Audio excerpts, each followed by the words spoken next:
Hey everybody, it's Michelle at the Colorado Wolf and Wildlife Center, and today I'm hanging out with Miss Coco.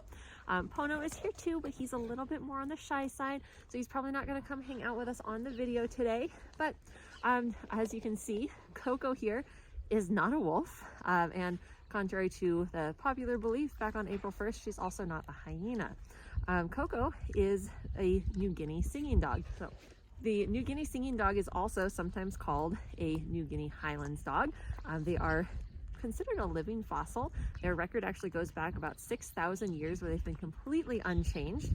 Now, by the name, you probably have already recognized they're not even from North America. These guys are actually from the island of Papua New Guinea. I'm probably saying that wrong. So not even from this hemisphere, like I said. They are pretty far south, and their closest living relative is the Australian dingo. Now, Coco here, you see that she's wearing this cute little sweater, and that's because she is a princess.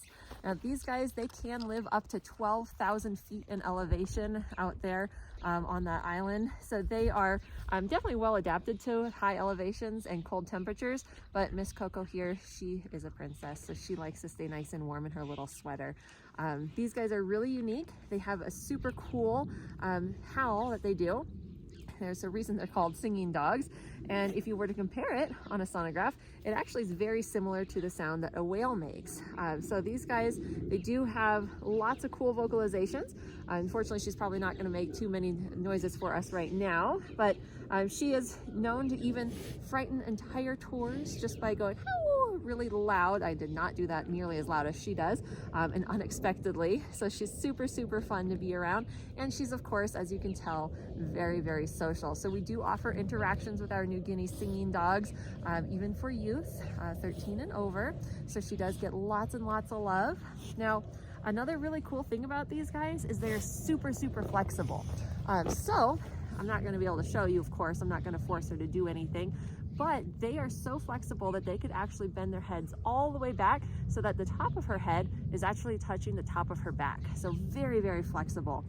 They also have rotating wrists, which makes it a lot easier for these guys to climb trees, and of course, just make it through those rocky wilderness terrains that they are living in out in the New Guinea Highlands. Hi. So I think I might have already mentioned it, but their closest living relative is the Australian dingo.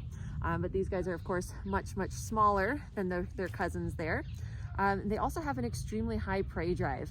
Some people say that they even have the highest prey drive of any canine, which makes it very difficult when people try and keep these guys as pets. So just like with wolves and foxes, the New Guinea singing dog is a wild dog.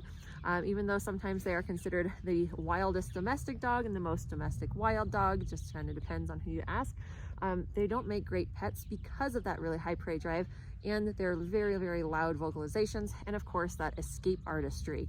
So we don't recommend people get them just because they are such a challenge, and unfortunately a lot of people, just like when they get wolf dogs or any of these other wild animals as pets, it doesn't always work out for the better, and it's very hard to find these guys new homes. So these two, Coco and Pono, they are not siblings.